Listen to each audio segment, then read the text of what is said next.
Hello everyone, welcome to ಐಜಿಸ್ cooking channel. ಈ ಒಂದು ವಿಡಿಯೋದಲ್ಲಿ ಹಾಲ್ಕೋವಾ ರೆಸಿಪಿಯನ್ನು ಹೇಗೆ ಮಾಡ್ಕೊಳ್ಳೋದು ಅಂತ ತೋರಿಸ್ಕೊಡ್ತಾ ಇದ್ದೀನಿ. ಅದು ಹುರಿಗಡಲೆಯಿಂದ ನಾನು ಈ ಒಂದು ರೆಸಿಪಿಯನ್ನು ಪ್ರಿಪೇರ್ ಮಾಡ್ತಾ ಇದ್ದೀನಿ. ಇದಕ್ಕೆ 1 ಕಪ್ಪಷ್ಟು ಹುರಿಗಡಲೆಯನ್ನು ಉಪಯೋಗಿಸ್ಕೊಳ್ತಾ ಇದ್ದೀನಿ. ಹಾಗೆ 3/4 ಕಪ್ಪಷ್ಟು ಸಕ್ಕರೆಯನ್ನು ತಗೊಂಡಿದ್ದೀನಿ. ಒಂದು ಅರ್ಧ ಚಮಚದಷ್ಟು ಇಲ್ಲಿ ಬಿಡಿಸಿರುವಂತಹ ಏಲಕ್ಕಿಯನ್ನು ಹಾಕೊಳ್ತಾ ಇದ್ದೀನಿ. ಇದನ್ನು ನೀಟಾಗಿ ಮಿಕ್ಸಿಯಲ್ಲಿ ಗ್ರೈಂಡ್ ಮಾಡಿ ತೊಗೊಂಡು ಬರೋಣ. ನೋಡಿ, ಈ ರೀತಿ ಗ್ರೈಂಡ್ ಮಾಡ್ಕೊಂಡಿದ್ದೀನಿ. ನೈಸಾಗಿ ಗ್ರೈಂಡ್ ಮಾಡಿ ತೊಗೊಳ್ಬೇಕಾಗತ್ತೆ, ತರಿಯಾಗಿ ಬೇಡ. ಹಾಗೆಯೇ ಒಂದು ಬಾಣಲೆಯನ್ನು ಗ್ಯಾಸ್ ಮೇಲೆ ಇಟ್ಕೊಂಡು ಅರ್ಧ ಕಪ್ಪಷ್ಟು ತುಪ್ಪವನ್ನು ಚೆನ್ನಾಗಿ ಬಿಸಿ ಮಾಡಿ ತೊಗೊಳ್ಬೇಕು. ಇದು ಬಿಸಿಯಾದ ನಂತರ ಗ್ಯಾಸನ್ನು ಆಫ್ ಮಾಡಿಕೊಂಡು ಇದಕ್ಕೆ ನಾವು ಮಿಶ್ರಣ ಏನಿತ್ತು ಮಿಕ್ಸಿಯಲ್ಲಿ ಗ್ರೈಂಡ್ ಮಾಡಿ ಇಟ್ಕೊಂಡಿರುವಂಥದ್ದು ಅದನ್ನು ಸೇರಿಸ್ಕೊಂಡು ಚೆನ್ನಾಗಿ ಮಿಕ್ಸ್ ಮಾಡ್ಕೊಳ್ಬೇಕು. ಈ ಬಿಸಿ ಇರುವಂತಹ ತುಪ್ಪಕ್ಕೇ ಈ ರೀತಿ ಹಾಕಿ ತಿರುಗಿಸ್ಕೊಳ್ಬೇಕಾಗತ್ತೆ. ನೋಡಿ, ಚೆನ್ನಾಗಿ ಮಿಕ್ಸ್ ಮಾಡ್ಕೊಳ್ಬೇಕು.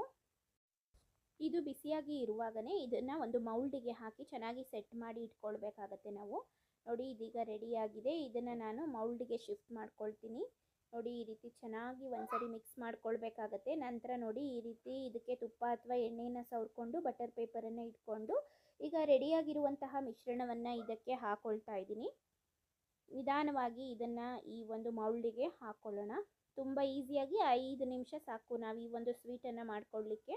ಖಂಡಿತ ಪ್ರತಿಯೊಬ್ಬರು ಸಹ ಮನೆಯಲ್ಲಿ ಟ್ರೈ ಮಾಡಿ. ಯಾಕಂದರೆ ಅಡುಗೆ ಬರುವಂಥವ್ರು ಅಥವಾ ಬರದೇ ಇರೋವಂಥವ್ರು ಯಾರು ಬೇಕಾದರೂ ಇದನ್ನು ಮಾಡ್ಕೊಳ್ಬಹುದು. ಮನೆಯಲ್ಲಿ 1 ಕಪ್ಪಷ್ಟು ಹುರಿಗಡಲೆ ಇದ್ದರೆ ಸಾಕು.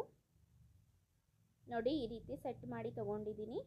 ಗಟ್ಟಿಯಾಗಿ ಪ್ರೆಸ್ ಮಾಡಿ ಸೆಟ್ ಮಾಡ್ಕೊಳ್ಳಿ. ನಂತರ ಪೀಸಸ್ ಆಗಿ ಕಟ್ ಮಾಡಿ ಇಟ್ಕೊಳ್ಬಹುದು. ನಾವು ಸೆಟ್ ಆದ ತಕ್ಷಣವೇ ಈ ರೀತಿ ಕಟ್ ಮಾಡಿ ತೊಗೊಳ್ಬೋದು ಪೀಸ್ಗಳನ್ನ. ನಂತರ ಇದನ್ನು ನೀಟಾಗಿ ತಣ್ಣಗಾಗೋ ತನಕ ಇಟ್ಕೊಳ್ಬೇಕಾಗತ್ತೆ. ನಾನು 1 ಗಂಟೆಗಳ ಕಾಲ ಫ್ರಿಜ್ಜಲ್ಲಿ ಕಟ್ ಮಾಡಿ ಇಟ್ಕೊಂಡಿದ್ದೆ. ನೋಡಿ, ಈಗ 1 ಅವರ್ ಆಗಿದೆ. ನಂತರ ಈ ರೀತಿ ಪೀಸಸನ್ನು ತೆಗಿತಾ ಇದ್ದೀನಿ. ಫ್ರಿಜ್ ಇಲ್ಲ ಅನ್ನೋವಂಥವ್ರು ಇದನ್ನು 2 ಅವರ್ ಹೊರಗಡೆನೇ ಇಟ್ಕೊಂಡು ನಂತರ ಈ ಪೀಸಸನ್ನು ತೆಗೀರಿ.